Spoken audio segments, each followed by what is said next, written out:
r/ask Reddit. What is the biggest everyday scam that people put up with? Ink prices. Doesn't even cost them a quarter to manufacture the ink, yet they're selling at $60 plus. Buy a laser printer. I have a Brother laser printer which I bought for $100. The toner doesn't dry up over time. Each cartridge prints around 1,000 sheets, and you can buy knockoff toner cartridges that are around $30. Can confirm. Brother is an excellent printer brand. One toner cartridge lasts for years, and if it slows down, just shake it a little and it's good to go. And I've never had jams or needed to go to the store to buy cyan when I'm ducking printing in black and white and I'm out of yellow now. What the duck is happening? Here we go again. Look, I think printers are just as annoying as the next guy, and I don't want to come off all you're holding it wrong, but it really is your fault for buying an inkjet printer when you should be using a laser printer. First of all, the reason printers use color ink for text is not so you run out quicker. It's for anti-aliasing and rich black. There's an option to turn it off or force the printer into black and white mode. I assure you, there always is. Probably in the print settings when you go to print. It'll look shitty though. Second of all, the reason there's still ink in an empty cartridge is because it actually has to feed to the print head. That's pretty difficult. The cartridge has to be just about full. This is stupid design. Sure, I've no problems dragging printer companies over the coals for their garbage ink cartridge designs, but you're more than welcome to buy an inkjet printer with ink tanks which will never have this problem. Ink tank ink is like $20 for at least 5 times as much ink, and you get to use every last drop. Lastly, the reason ink is so expensive is not because they're ripping you off, it's because the print head is a state-of-the-art micro-electromechanical systems (MEMS) device, and unless you have a printer that uses ink tanks again, you really should. That will be integrated into the cartridge and thus thrown out every time you get a new one. A print head really is a marvel of engineering and manufacturing, and how they're able to sell them as cheaply as they do is nothing but a mystery to me. They use microfluidics to draw ink along through capillary channels, all optically etched into silicon like a processor. Mind you, where a heating element superheats the droplet, usually around a picoliter, or trillionth of a liter, shooting it out of a microscopic nozzle at around 50 miles per hour. There can be hundreds or thousands of these nozzles on a single print head, all individually controlled by an integrated microcontroller, also optically etched into the silicon. These print heads have to control the exact timing and volume of each droplet and, on high-end FOT printers at least, can achieve a precision measured in the 10,000th of an inch, and they do this thousands of times a second. So stop buying printers that make you throw them out every time they get low on ink, and stop buying printers that use them at all if you've no intention of using them frequently, as these channels will get clogged with dry ink if you don't. This guy I took a math class with in college told me about how in the 90s he set up a fake tech help hotline and charged the most per minute possible. He would then go downtown dressed in a suit and go to a random office pretending he had an interview and act surprised that he was in the wrong place and beg to use their phone to figure out where he needed to go. He would then call his hotline and pretend to have a conversation for just over a minute, so he got paid for 2 minutes, and thank the receptionist and leave. This scam is incredibly 90s. Love it. Yep, I can imagine Kramer doing this. Paying service fees when paying for something online. Delivery charge on tickets that you are printing at home is another one. Delivery charge for will call tickets, like WTF. For that you can at least argue that they have to pay staff to deal with handing out the tickets at will call. Printing at home actually saves them money, and they still sometimes charge you for it. Why can't we live in a world where we don't have to expect that any call from a number not in our contacts is a scam or spam 99% of the time? Side note, have these gotten way worse over the last year for anyone else? October was especially bad. I get at least 5 calls a day on weekdays now. It's definitely exploded in the past few months. Even with RoboKiller on my phone, it still gets the first ring in before RoboKiller stops it. So annoying. Textbooks, at least at US universities, depending on the subject, they can cost anywhere from $100 to $400 per book. New editions are released annually to ensure that the content remains up to date and the price remains high. For an egregious example, I had a graduate level economics course that required a $300 textbook. $150 when rented for the semester, which actually had an international version available online that was the exact same book but instead cost $60 retail. The only thing is that the book was listed as being not for distribution in the US. One of our lab manuals was a PDF file that we had to print ourselves. Still $150. A bunch of kids in my lab didn't get their manual until 2 months in because the publisher didn't have enough copies. They still had to pay full price. Razor blade prices. Winston, do you got any razor blades I could have? Not one.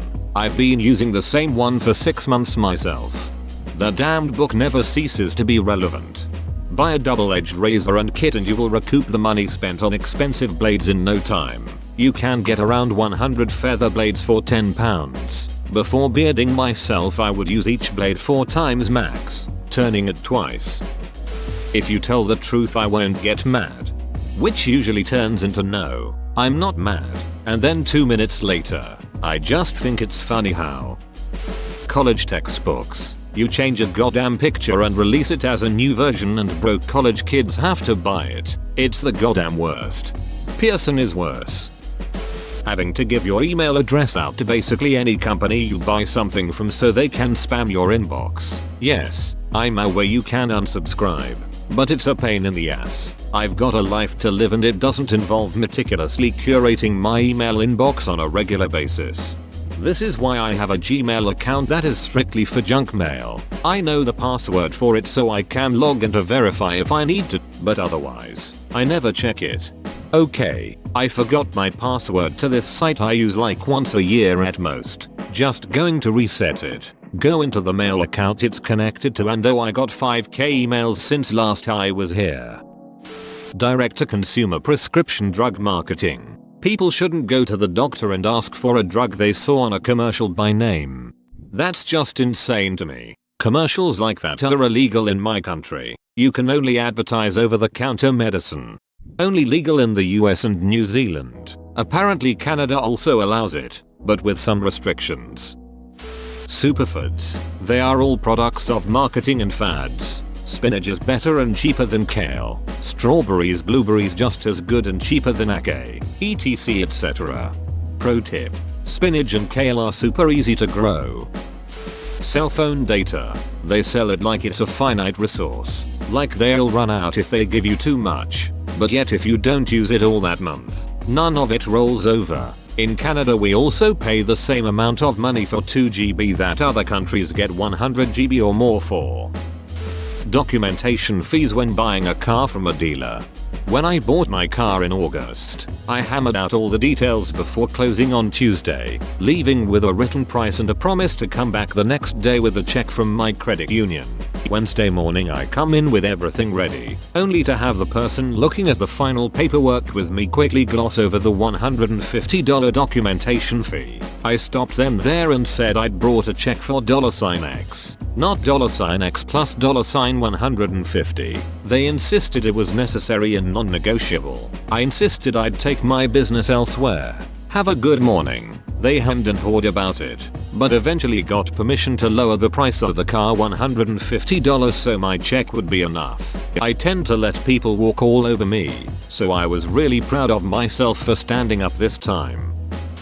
Built-in obsolescence. Consumers spend good money to buy products that are designed to fail or become obsolete in order to stimulate further sales. Not only that, but replacement parts become unavailable or are so expensive to buy and install that consumers end up replacing the item completely, even though it should have much more useful life. This is mine too. So hugely immoral and unethical, but people like getting new toys so it's barely noticed unless you're poor. Not sure how scam this is considered, but internet package prices. It is super easy and cheap to provide basic internet speeds these days with the foundation we've already laid, so when ISPs charge insane amounts for a mediocre package, that's very much abusing their regional monopoly powers. Beauty product commercials. Especially mascara commercials. They're like, wow, look how good this mascara is, and the woman is so clearly wearing false lashes. And anti-aging ads featuring 21-year-old models. Come on now. Health insurance in the US. Isn't it the entire industry rather than just insurance? What's sad is despite there being such a giant bureaucracy behind providing healthcare in the US, everyone on both ends of it, the doctors, nurses and patients, are absolutely shafted with debt. Ticketmaster and their resale policies. We arrest fine ticket people who scalp outside of venues, but it's perfectly legal to resell the tickets on Ticketmaster or StubHub because the website gets a kickback, and that's just messed up to me. Also processing convenience fees when no other option to purchase exists. A few weeks ago I was in London, enjoying many of the completely free museums they have to offer. I wondered why such world famous museums would be free when they could easily charge money. I saw a sign that said, "This museum is made free due to lottery funds." And I thought it was really cool how lottery taxation and profits in London go towards making something so amazing free. I don't know how much lottery money in the States really does go to helpful causes, but I hope it's a lot and isn't just a scam. The new and used car market in the United States. I don't think there is a field more shady and potentially harmful to the consumer. I'm not sure this qualifies, but payday loans. I haven't ever done one, but they are obviously all over and they prey on poor decisions made by poor people. Hundreds if not thousands of % interest just because people can't get out of the trap that they put you into. Predatory lending is just awful. People get into this routine and can't get out because they are drowning in fees. Believing C-level executives when they speak to the press. Believing C-level executives when they open their mouths, you mean. Everything they say is a narrative with the underlying theme of how can I get more. Donations to certain political groups by large private groups and companies. Paying for parking at a hotel you're staying at already. Whoa, you made it to the end? You're a ducking beast. I'll cut you a deal. Smash like and subscribe for more curated content, bruh. It's free and that's a great price.